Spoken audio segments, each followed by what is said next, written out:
What's happening, everybody? It's me, resident supervillain, Mr. J. Washington, and I am here with my review for the Guardians of the Galaxy Holiday Special on Disney+. If you have not seen this yet, come on back, because there will be spoilers. First and foremost, if I haven't been on here to record anything in a minute, because there hasn't been much to talk about, happy Thanksgiving.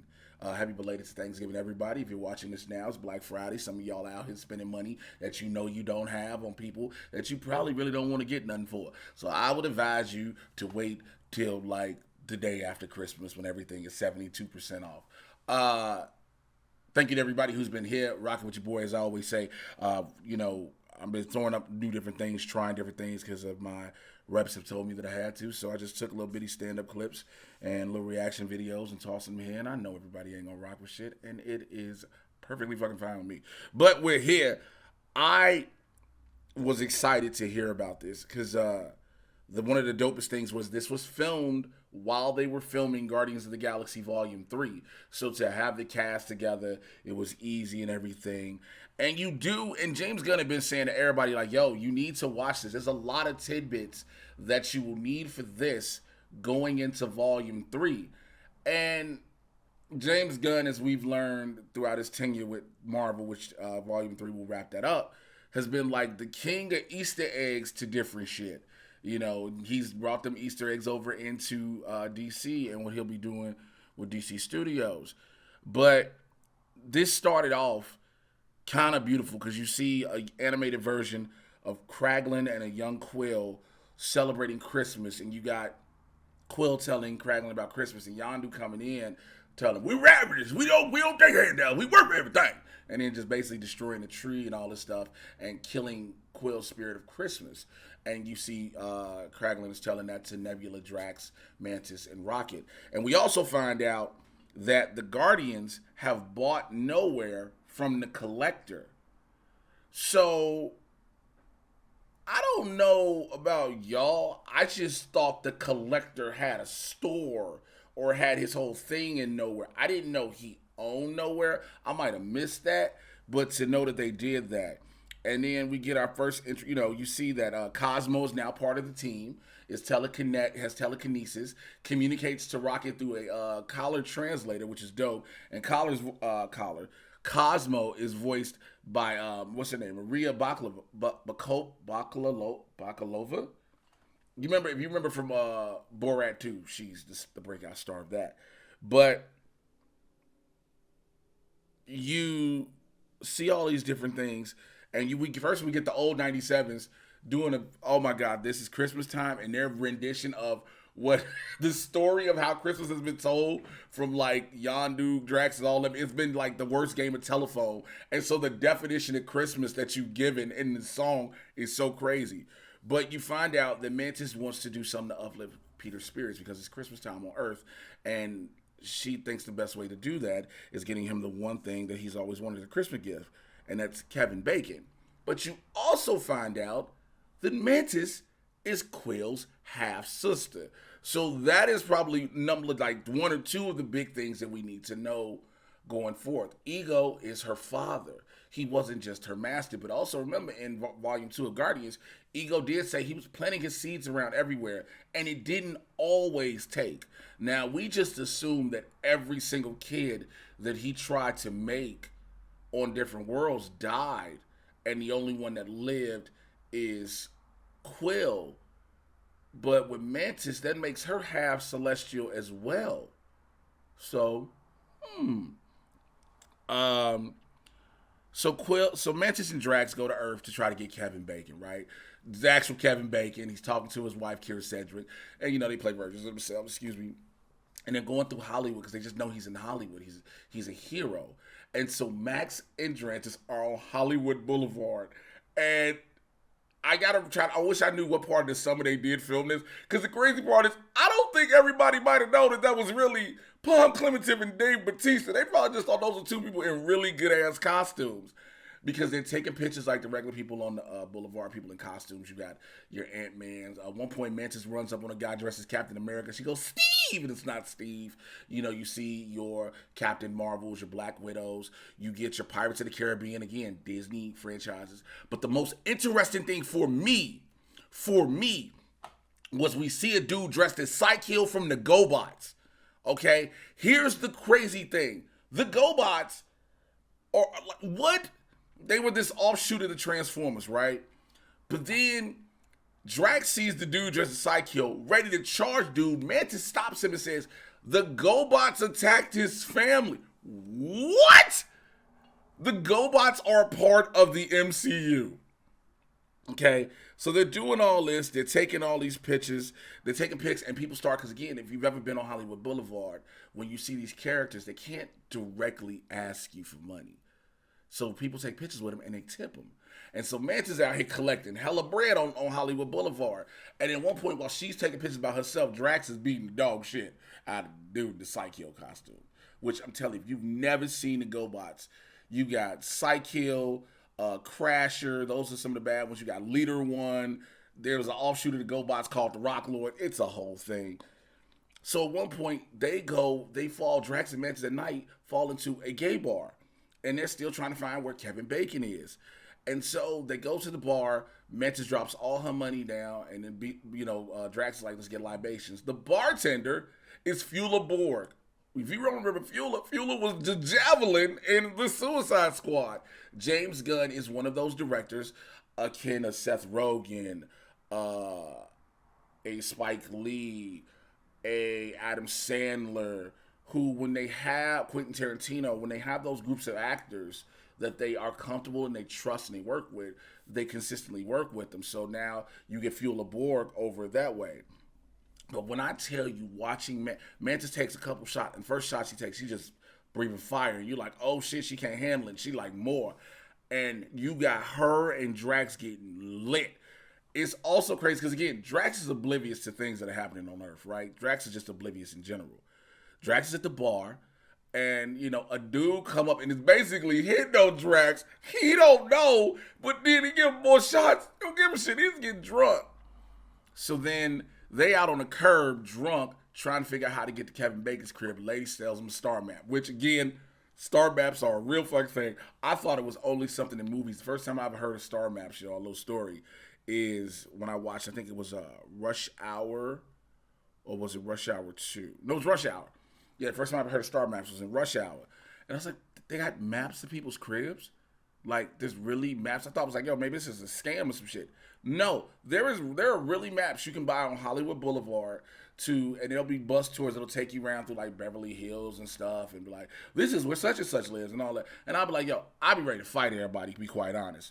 But they get the map and they go to Kevin Bacon's house. They ring his doorbell and Kevin Bacon's in the crib and he got the Ring camera. Yo, like we're looking for Kevin Bacon. He's like, I can't help you. What stars do? They eventually break in and scare the shit out of Kevin Bacon. Kevin Bacon calls the police and is trying to run away from them. And Mantis, I'm sorry, after they ring the doorbell, I got to talk about this. Mantis is getting frustrated. And she's like, they see the gate that's not open. She's like, Drax, do you think you can maybe toss me over the gate? And he just heave-hoes her and throws her over, and she gets pissed. Now, here's where it starts to get really, really interesting for Mantis in this. Throughout this whole thing, we start seeing another level of Mantis' aggression. The soft, timid voice, my master.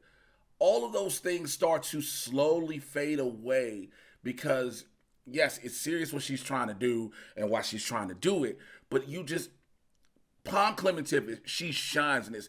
She's the star of this, which kind of, again, seems to me, I don't know about y'all that watched it, seems to me that she's going to be a big factor going into Volume 3. I mean, granted, she played a big part in Volume 2 as well. So eventually the police, they chase Kevin Bacon, they're running. The police come. Drax gets shot. You find out he's bulletproof, and it tickles him, right? Mantis beat the dog shit out of cops. One cop walker, she just hit them. Pop, pop, pop, sleep. Pop, pop, pop, pop, putting them all to sleep. One cop, the new squad car, rolls up. Drax puts his hands on it, flips that bitch over. And Mantis is like, yo, you can't just be killing people. He was like, ain't nobody tell me the rules. Which, again, sounds that way. At some point, again, after that, they get Kevin Bacon. She calms him down. He's going to come with us. She puts him in a trance. Yo, where are we going? We're going to this Christmas shop first. They buy all this Christmas stuff. So they buy all this Christmas stuff. They take Kevin Bacon back. They got Kevin Bacon on the ship. And then at a point, they start realizing, wait, Kevin Bacon isn't really a hero. He's just an actor. Actors are repugnant. They are terrible. They hate act. Again, the irony of two people playing characters saying we hate actors and all this other stuff. Hilarious. So eventually, still under the spell, she tells Kevin Bacon to think that he's an actual hero because that's what Peter Quill knew him as, a hero, because he left Earth as a kid. So all his memories of Kevin Bacon are just one thing. And so when they get to nowhere, Peter's, he's sitting down and he's eating and he's looking real sad again. Holiday's a sad time for him. And Groot, he sees Groot, who's now damn near almost grown Groot. It's like a mid adult, young adult Groot. He runs off, and then all of a sudden Christmas music is playing, and then it's come out. There's different things every time. There's a little section nowhere it's getting lit up in Christmas lights and everything, and there's these beautiful decorations all over. They have the snow machine, et cetera, et cetera. And then Mantis is like, "Yo, we wanted to say Merry Christmas and everything," and they roll out a gift, and it's just some in the box going, "Hey, I'm about to pass out. It's Kevin Bacon," and Quill opens it. Is like, "Oh, what the fuck did y'all?" He don't say what the fuck, but that look is like, "What the fuck did y'all do?" And Mantis is like, it was a Christmas gift. It was Drax's idea. Drax is like, yeah, all my idea, because it wasn't, but he don't get why. He don't understand that Quill's mad. It was like, yo, this ain't a Christmas gift. Why don't you give me a human being? And then Rocky was like, what do you get the man who else has everything? A human being. He's like, bro, this is human trafficking. And then when Kevin Bacon starts talking, of course, Quill realizes he's in the trance. Take him out the trance. And so he's like, yo, bro, look, I'm gonna let you go. I just need you not to run. Like, just can you be calm, please? Look, get it? We're gonna take you back on the Bowie. Now remember, so far we've had the Milano, the Benatar, now we got the Bowie. You get the trend in Peter ships. So he get ready to help Kraglin to take him back on the Bowie. And then Kraglin is telling him why everything is the way it is. And why it meant so much to Peter. And his wife, Kevin Bacon's wife, calls him again on his cell phone while he's in nowhere.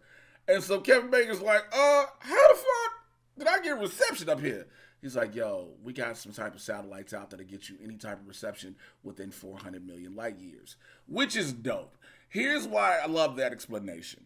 Because somebody needed to explain to everybody how when everybody got re-snapped back in Endgame, the first thing that rang was Clint's cell phone. Now, the question is, who was paying the bill? Now, some people would believe, I'm one of them, that Clint kept paying the bill just in case.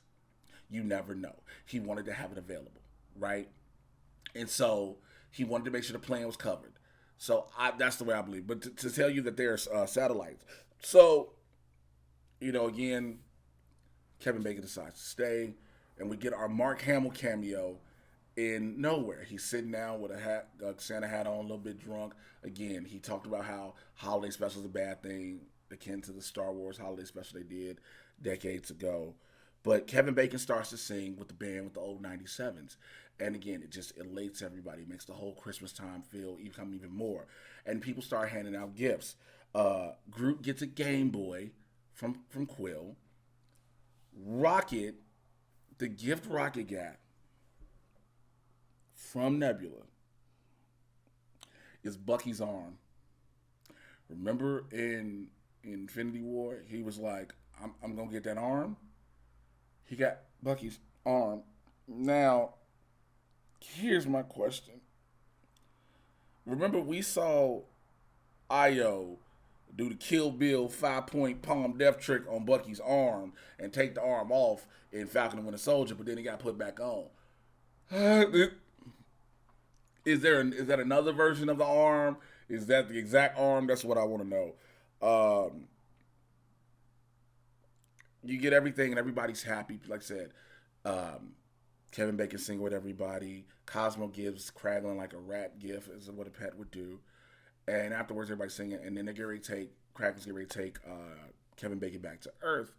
And he's like, see y'all on Easter, et cetera, et cetera. And, everybody's happy. And then you have Nebula go, man, actors aren't completely full of shit. You're like, okay. But when he goes back, you hear everything that happened. They're like, yo, why did you do it? Because Yondu told, because Kraglin told us what Yondu did. Peter tells you the full story. That he doesn't tell you that basically Yondu, after he threw it away, ended up running by the garbage can, seeing the gift that Peter had. It was like a little Grogu figurine thing, how Yondu started loving the figurines. It's the first figurine he got. And so from there, and then Yondu gave Peter his blasters, right? So that happens. But what even more importantly happened, and because Peter asked Mantis, why was y'all going through all this to try to just make Christmas happy for me? Like this is blah, blah, blah. And she was like, the reason being is because Ego, he may also be, he is my father. And he was like, yo, it makes you my sister. He was like, this is the best Christmas gift ever because Peter has always felt alone. His mom dies. The only person he ever knew he thought he had was Ego, but then he realized Ego killed his mama, so he again thought he was alone. Yes, losing Gamora, but to find out he has a sister, it meant more to him than anything, and that's the end of that. And then at the post-credit scene, you got Rocket and Cosmo trying to decorate Groot like a tree, and Groot drops all the Christmas decorations, and they're like, ugh, you ruined Christmas again. I guess we got to do another special. So pretty much, I think we're going to get a Guardians holiday special once a year. Probably the same director, maybe not James Gunn anymore, because again, he's the head of DC Studios, but probably a different director who James Gunn will entrust with it. Going in all these little things, this was a beautiful little special presentation. It was what the holidays needed. It was that kickoff to Christmas, if you will. And to know these are little bitty tidbits that go into the next movie. This really reinforced for me how much I'm going to miss James Gunn at the helm of this franchise. I know no director has to stay on board at any franchise forever. Yes, that includes, we saw the Russos are probably stepping away for a while unless they ever decide to come back. That includes Ryan Coogler if he moves on from Black Panther, et cetera, et cetera. And so to see the vision and the James Gunn feel that you can only get with James Gunn directing that, it was great to see that.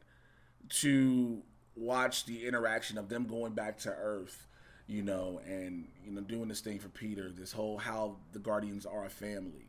We see the whole, one of the things that when they went to Kevin Bacon's house, again, Max and Drantis are oblivious. So Drax steals a stuffed elf, an inflatable elf off the lawn, and he wants this funny little man. And Mantis steals a candy cane. And they leave both of those behind, and Drax is upset because he just wants, at one point Mantis yells at him and says, yo, do you want to help Peter, or do you want the little funny little man? And Drax says, I want the funny little man. And she's like, no! Mantis ends up getting Drax that for a gift. These little bitty things, but again, it's so much leading up, the build up to Volume 3. But like I said earlier, Pom Klementieff, who plays Mantis, is the standout star of this. Not just because, we find out she's Quill's half-sister, but the level of range and change. Like, it actually got scary at some point. You find out how brutal Mantis can be. Like, we never really saw, we knew Mantis could put a Celestial to sleep. We knew that's what her powers were able to do, right? Which explains how she can put a Celestial to sleep. Because it's her father. The Celestial ability is in her. But to see her fighting ability as well on display, to see this aggression level come out of her, was hella dope. Again, Bautista's just having fun in this role. Dave Bautista's having fun. You got a point with Kevin Bacon singing and everything with the band. You see Nebula rocking and getting it. Groot and Rocket are Groot and Rocket. The addition of Cosmo's dope to have that. The Fuel of Borg, like I said, the Mark Hamill cameo, all these little things. Rusty Schwimmer being a part of it. You got so many people, because Rusty Schwimmer plays the person who gives Mantis and Drax a star map. All these little bitty things that add up, again, in a quick little 47 minutes, man. These special presentations that Marvel Studios has been doing have been pretty goddamn good. I will say that. Let me tighten up my microphone because it fell down some. Have been pretty good. We got Werewolf by Night. We're getting this. Rumor is we're getting a Nova one. If all things go according to plan, hopefully we get a Midnight Suns special presentation. I think it's dope that they're doing this. You don't have to have an extra full movie or show or full movie or series. You can do a special presentation. Bam, here's this. It takes you into this part of the story. It takes you into something. Now, people may be asking, well, Jay, where does Werewolf by Night lead us? Again, the potential for Midnight Suns. That being Werewolf by Night, Blade, Moon Knight, Ghost Rider even. So the potential for that. There's so much that can happen. I'm excited for Volume 3. So I think there's nothing else to say. I'm excited for that. I know this Guardians iteration is going to be gone. The Guardians of the Galaxy won't be gone, but this version of the Guardians will be gone. So we don't know who may stick around. We don't know who may leave. You never know. Karen Gilliam, Rocket, I think Rocket's out of here because of the whole thing with the High Evolutionary and stuff like that. But it is what it is. Nonetheless, I want to know what you think down in those comments below. As always, when I say these videos, the first and foremost thing I'm going to tell y'all is keep it civilized. We're talking about comic book movies at the end of the day. No reason to have all your feelings involved, because if your extra feelings get involved, I'm just going to remove them. I don't give a shit. But let's keep it simple, all right? Follow me at Twitter, Instagram, TikTok, and on Hive now. We're all on Hive Social. All of those at Mr. J Washington, M-R-J-A-Y. You should know how to spell Washington. The Man Titan Podcast, everywhere you get your podcast from, me and the co-host, the homie BC. Get you caught up on all the things happening in the Marvel and DC live action cinematic universes. It is Barbershop Talk for Nerds. Come on in the convo. If you are in San Diego, I will say this on every video, in San Diego, Wednesday, January 11th at 8 p.m., I will be headlining one night only, the Mic Drop Comedy Club in San Diego. Get your tickets now, micdropcomedy.com, I believe that is. So do that. What else is there? That's that. Yes. So all those things, all right? I will holler at y'all later. Thank you to everybody who subscribed to the channel. Subscribe, click on the notification bell, share the video, all that shit. All right? I try to keep it a buck 100 and be different than everybody else's videos. Y'all already know how I do. I'm out. Take care.